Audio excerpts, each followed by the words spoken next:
ତାର ସ୍ୱାସ୍ଥ୍ୟ ଅବସ୍ଥା ଭଲ ନାହିଁ ଆଉ ସେ ଅବେ ଗୁରୁତର ଭାବରେ ପଡିଛି। ସେ ବି ଆଖି ଖୋଲୁ ନାହିଁ କିଛି ତାର ଭଲ ମନ୍ଦ ବି କିଛି ଜାଣି ହଉନି। ସାରଙ୍କୁ ପଚାରିଲି ସାର୍ କହିଲେ ତାର କଣ୍ଡିସନ ଭଲ ନାହିଁ। ତା ଦେହ ଟୋଟାଲି କିଛି ଖରାପ, ସେ ସୁସ୍ଥ ଥିଲା ଲେବରିଂ କାମ କରେ। ଡେଲି ଲେବରିଂ ଯୋଉଦିନ ବି ଆସିଲା ଘରୁ ସେ ଲେବର କାମ କରିକି ଖିଆ ପିଆ ମୁଁ କହୁଛି ପୁଅ ଦିଟା ଖାଇଦେଇକି ଯା। ପୋଲିସ ବାଲା ଡାକିଥିଲେ, ବାରଙ୍ଗ ଥାନା ବାଲା ଡାକିଥିଲେ କହିଲେ ଆଉ ରାକେଶ ତୁ ଟିକେ ଆସେ ତୋ ପାଖରେ କଥା ଅଛି।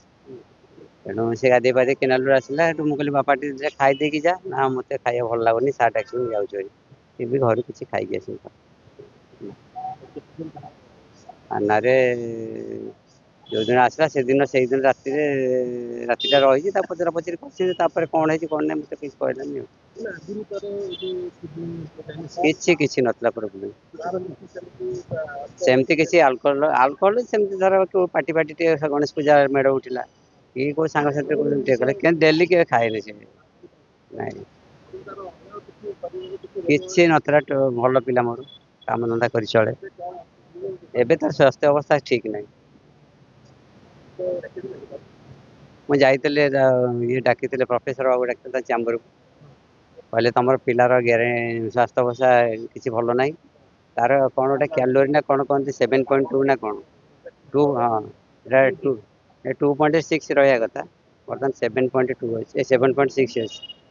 ତାର କଣ୍ଡିସନ ଭଲ ନାହିଁ।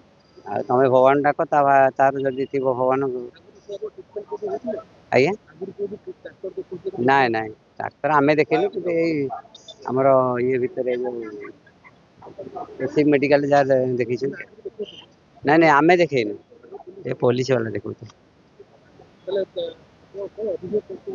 ମୋର ଅଭିଯୋଗ କରିବା ଉଦ୍ଦେଶ୍ୟ ଯୋଉ ପୋଲିସ ବାବୁ ମାନେ ମୋ ପୁଅକୁ ବାଡେଇକି ତାকে ଇଞ୍ଜୁରି କରିଛନ୍ତି, ସିଏ ମରଣ ସହ ସଂଗ୍ରାମ କରୁଛି।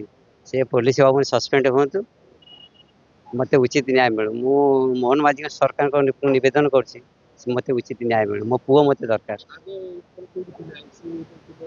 ପ୍ରଥମେ ସେ ମାଡ ନାଇଁ ପ୍ରଥମେ ଯେତେବେଳେ ଥାନାକୁ ସିଏ ଆସିଥିଲା ପୋଲିସ ବାବୁ ନେଇକି ଆସିଥିଲେ ସେଦିନ ମୋ ସ୍ତ୍ରୀ କି ଡକେଇଥିଲେ। ମୋ ପୁଅର ଶାଶୁକୁ ମଧ୍ୟ ଡକେଇଥିଲେ, ତାଙ୍କ ଶାଳୀକି ମଧ୍ୟ ଡକେଇଥିଲେ। ତାଙ୍କୁ ଟ୍ରିଟମେଣ୍ଟ ନେଲେ। ଟ୍ରିଟମେଣ୍ଟ ନେଲେ କଣ ତା ପୂର୍ବ ଦିନ 21 ତାରିଖ ଦିନ କୁଆଖାଇ ବାଲିରୁ ଗୋଟେ ଶବ ମିଳିଥିଲା। ସେ ଶବକୁ ପାଥେୟ କରି ମୋ ପୁଅକୁ କହିଲି ଏଇ ତୋର ସ୍ତ୍ରୀ। ମୋ ପୁଅ କହିଲେ ଏଇ ତୋର ସ୍ତ୍ରୀ, କିନ୍ତୁ ମୋ ପୁଅ ମଙ୍ଗି ନଥିଲା କହିଲା ଇଏ ମୋ ସ୍ତ୍ରୀ ନୁହଁ। ଚିହ୍ନି ହେଲା ପରେ ମୋ ସ୍ତ୍ରୀ ନୁହଁ ମୋ ସ୍ତ୍ରୀ ମଧ୍ୟ କହିଲେ ଏ ପୁଅର ମା ରାକେଶର ମା ମଧ୍ୟ କହିଲେ ଇଏ ମୋ ବୋହୂ ନୁହଁ।